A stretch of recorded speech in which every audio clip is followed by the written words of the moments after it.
she had been turned down on a Christmas blind date right in front of her daughter until a single father approached and gently asked, "Mind if we join you?" Harper Weston stood in front of her bathroom mirror on Christmas Eve, trying to convince her reflection that she was a woman who had her life together. In reality, she was a single mother who hadn't slept properly in 2 years, questioning every choice that had led her to this moment. Her best friend, Megan, had insisted on setting her up with a man named Brandon, swearing he was charming, well-established, and exactly the kind of fresh start Harper needed after the disaster of her ex-husband who had walked out on Christmas Eve 2 years earlier, beginning a heartbreak she never asked for. Ivy appeared in the doorway, wearing her favorite red Christmas dress with a glittery bow. Her small face glowed with excitement as she watched her mother apply lipstick and earrings, like she was witnessing a magical transformation. "Mommy, you look like a princess from my storybooks,"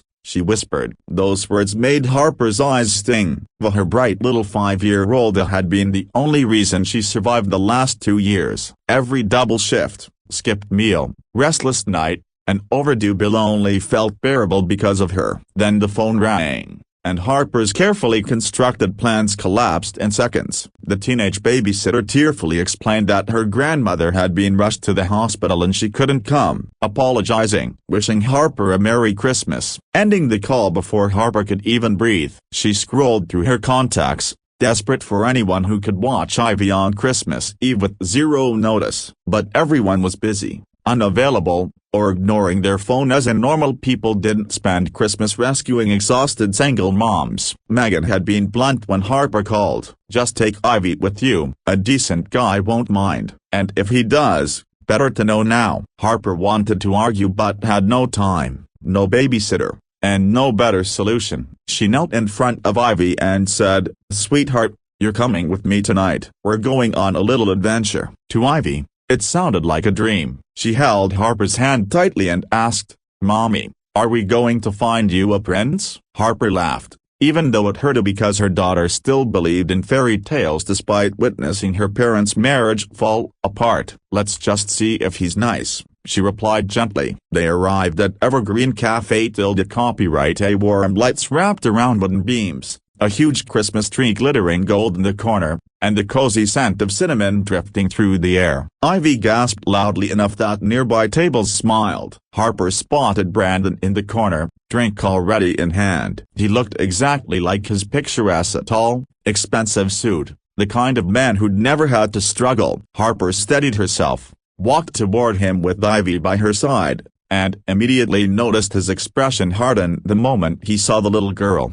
He didn't stand, didn't smile, didn't greet her child. "You didn't mention you had a kid," he said flatly, as if Ivy were a mess someone had left on the floor. Harper opened her mouth to explain about the babysitter, but Brandon cut her off. "I'm not looking to play stepdad. I came for date, not a package deal." Then he said the word that would echo in Harper's mind for weeks. "Next time, be upfront about the baggage." He said it loud enough for others to hear, tossed cash on the table like he was paying for a mistake, and walked out without looking back. Ivy tugged Harper's sleeve. "Mommy, broken bar, what's baggage? Am I baggage?" Why was he mad? Harper's heart broke. Her 5-year-old should never have to wonder if she was the reason her mother couldn't find love. She pulled Ivy into her arms. "No, baby, you're my whole world. The best thing that ever happened to me." Her voice cracked. Tears ran freely. Christmas Eve laughter around the cafe. Copyright felt like cruel irony. This wasn't just about Brandon, it was every man who looked at her like she wasn't enough. Every time she tried to open her heart only to have it stomped on. She was 32 and starting to believe she simply wasn't meant to be loved. Harper reached for her coat,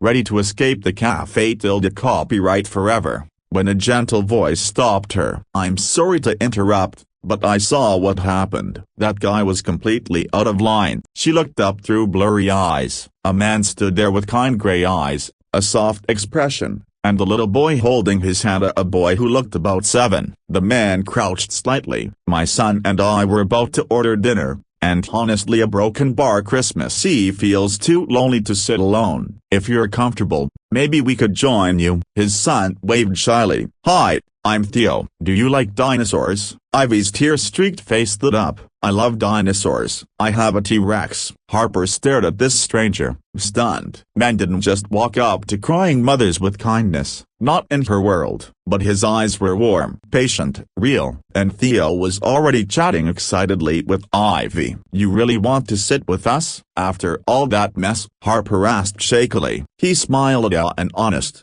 gentle smile. "Especially after all that. I'm Caleb, and this dinosaur expert is Theo. May we?" Harper hesitated only a moment before nodding. "Yes, a broken bar I'd like that." Caleb sat across from her and asked the waitress for more hot chocolate. Ivy and Theo were giggling like they'd known each other for years, and for the first time since Brandon's cruel words, Harper felt something fragile but bright, hope. The evening flowed effortlessly. Harper found herself laughing at Caleb's terrible dad jokes. Ivy and Theo invented stories about Christmas celebrating dinosaurs. Mrs. Bellamy, the Café Tilde copyright owner, kept dropping by the table with extra treats and knowing smiles. Caleb told her about the construction company he'd built from scratch. Harper told him about juggling 2 jobs and raising Ivy alone. He didn't pity Kira, he respected her. When she quietly asked about Theo's mother, Caleb's expression softened with grief. His wife,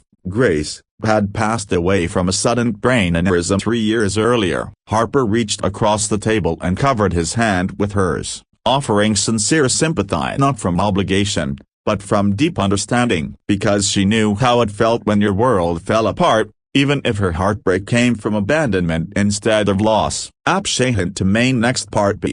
Style me rewrite Cardoon. Is this conversation helpful so far? ChatGPT can make mistakes. Check important info. Caleb glanced at their hands resting together, then lifted his gaze to her. "She would have liked you," he said softly. Grace always admired women who stood their ground and refused to take nonsense from anyone. Harper laughed, even though her eyes were misty. Somehow this Mona who had walked into her life only hours ago saw strength in her when she'd felt nothing but fragile and worn down. The Café Tilde copyright light stemmed around them as Mrs. Bellamy gave gentle, apologetic looks, the kind that said she hated to interrupt but Christmas Eve meant family waiting at home. They gathered their coats, each carrying half-asleep children who insisted they weren't tired despite yawning every few steps. Caleb walked Harper to her car, Ivy limp in his arms after her little legs finally surrendered. He buckled her into the car seat with the practiced confidence of a man who had done it countless times. He tucked the blanket around her shoulders,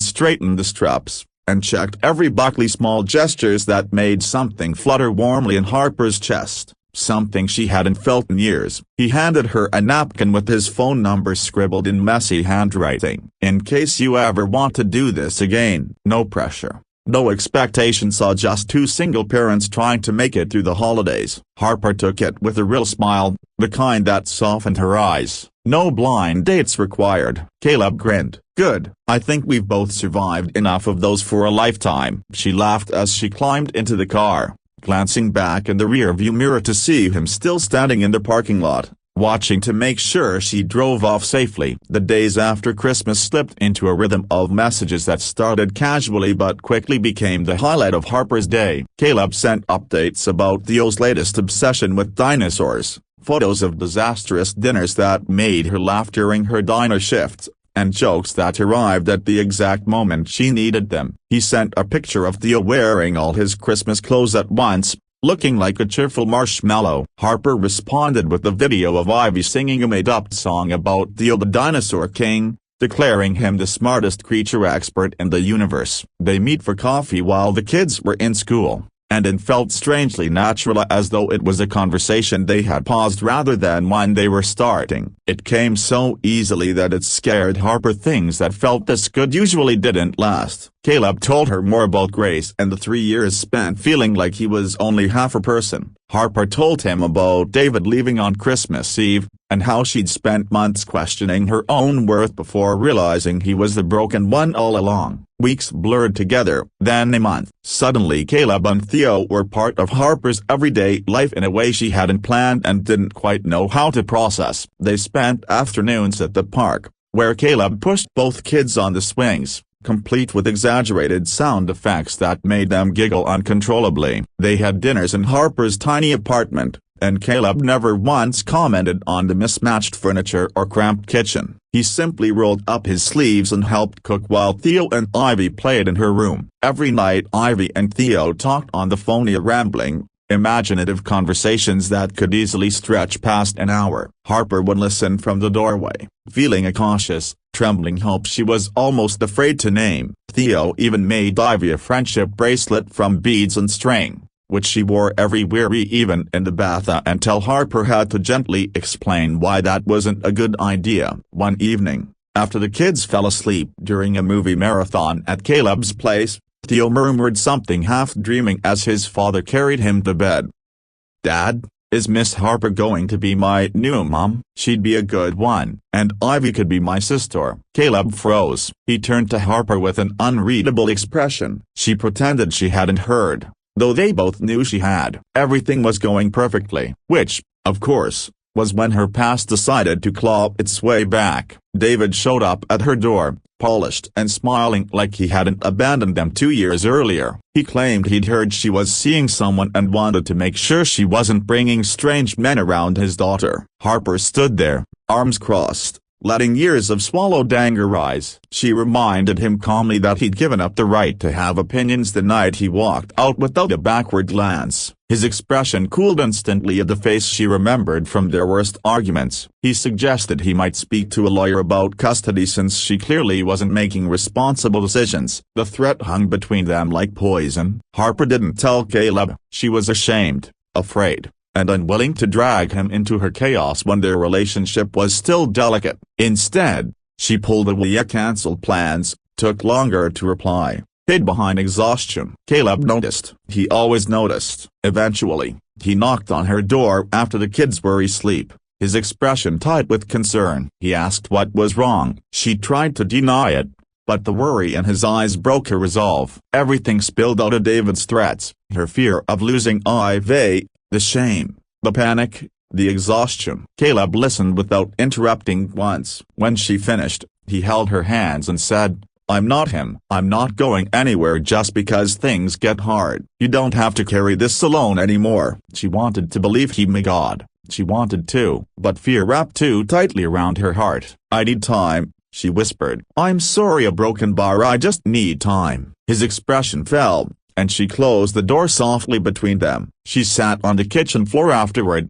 crying quietly while Ivy slept peacefully in the next room, wondering if she just pushed away the best thing to happen to her in years. 2 weeks of silence followed, an aching distance she didn't know how to cross. Ivy asked daily about Theo, then stopped asking altogether, which somehow hurt even more. David followed through on his threats. Harper was suddenly drowning in paperwork, custody evaluations, and accusations that she was irresponsible for letting Ivy be around unknown men. Her lawyer, who she could barely afford, said the claims were thin but the process would still cost time and money she didn't have. She worked extra shifts, came home exhausted, and faced a lonely phone that stayed quiet because she'd asked Caleb for space, and he was respecting it even though it hurt both of them. Then, on the coldest January night, her car sputtered and died on a dark road 3 miles from home. Ivy sat bundled in the backseat, asking why the car was making strange noises. Harper stared at her contacts list with shaking hands. No one could help. No one except the one man she'd pushed away. From the backseat came Ivy's small,